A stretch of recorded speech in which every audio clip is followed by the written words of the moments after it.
กี้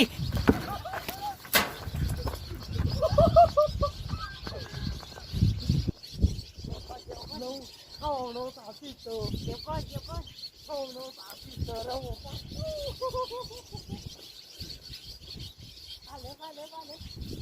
ไปเลย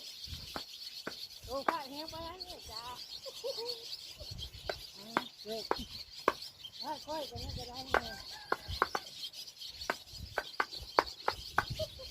ข้าเหี้ยคือปะนะ